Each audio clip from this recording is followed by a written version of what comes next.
घरौंडा की नई अनाज मंडी के आड़ती और व्यापारी 5 दिन की हड़ताल पर है। आड़ती सरकार से सभी फसलों पर 2.5% आड़त की मांग कर रही है।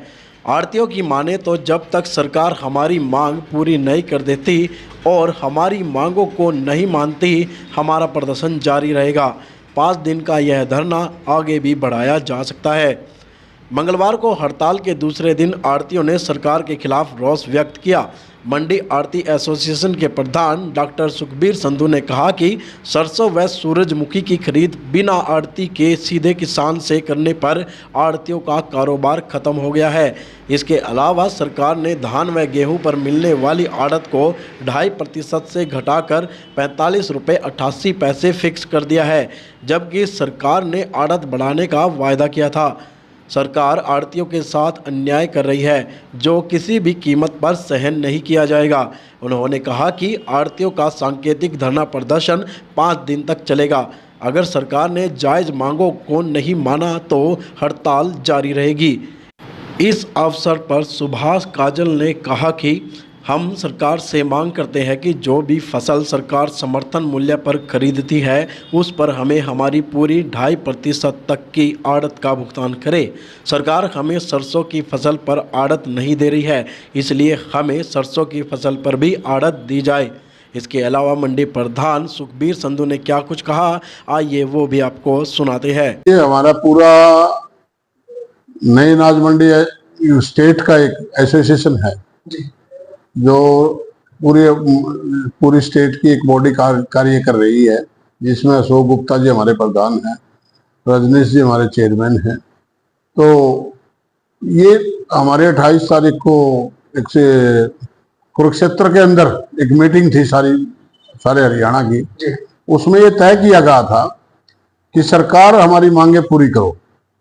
हमारे 2.5% की आड़त है और सरसों में सरकार हमें 1% की भी आड़त नहीं दे रही, और हमने उसकी तुलाई, झराई, सफाई और सब कुछ पैक करके देना पड़ रहा है। तो इसलिए हमारी सबकी एक ही मांग है पूरी स्टेट के आड़ती एसोसिएशन की कि भाई हमारी 2.5% की आड़त दी जाए। सरसों हो, जो भी एमएसपी पर आप फसल खरीदे, चाहे सरसों, बाजरा, मक्की, कपास, गेहूं, जीरी और ये जो आपकी सरसों हैं, तो जो भी फसल आप एमएसपी पे खरीदें उस पर हमारे 2.5% की आड़त बनती है, 2.5% की आड़त है।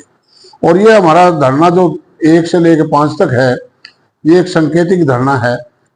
ये सरकार को जगाने के लिए एक धरना है कि सरकार हमारी मांगे मांगने, और ये हमारी रोटी रोजी का सवाल है, जिससे कि किसान और हमारे बीच में कोई खाई पैदा ना हो।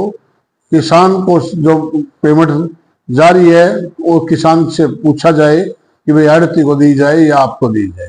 किसान की मर्जी से पेमेंट जाए। किसान अगर आड़ती को कहे तो आड़ती को जानी चाहिए, और किसान ने कहा कि मेरे खाते में भेज दो तो उसके खाते में चली जाए।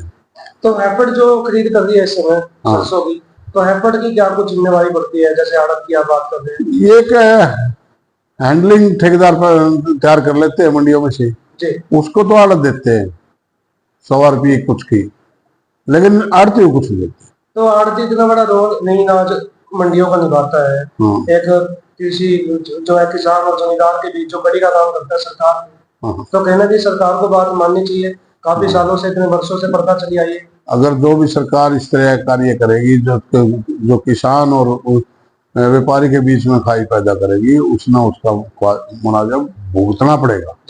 उसका मुआवजा भुगतना पड़ेगा और दूसरी सरकार को लाभ होगा। तो आर्थिक तमाम जो यहाँ नहीं अनाज मंडी में है, सभी का सहयोग रहता है सांकेतिक। हाँ, सांकेतिक धरने में सभी का सहयोग है। सारी मंडियों का जितनी हरियाणा के अंदर मंडी है, सब में एक ही डेट है, एक ही समय है, 11 से 1 बजे तक सांकेतिक धरना है। और हमारी प्रार्थना है, हमारे जो लीडर है स्टेट लेवल के, वो माननीय मुख्यमंत्री नायब सिंह सैनी से भी, हमारे एग्रीकल्चर मंडी कौरपाल गुज्जर जी से भी विनती कर रहे हैं, मिल रहे हैं, असीम गोयल जी से भी बातें कर रहे हैं कि ये बातें मुख्यमंत्री के संज्ञान में लाओ, जो कि हमारी रोजी रोटी ना छीनी जाए। और इसे हमारी जो 2.5% की आड़त जो मिलती आई है पहले भी सदियों से, और वो हमें मिलनी चाहिए।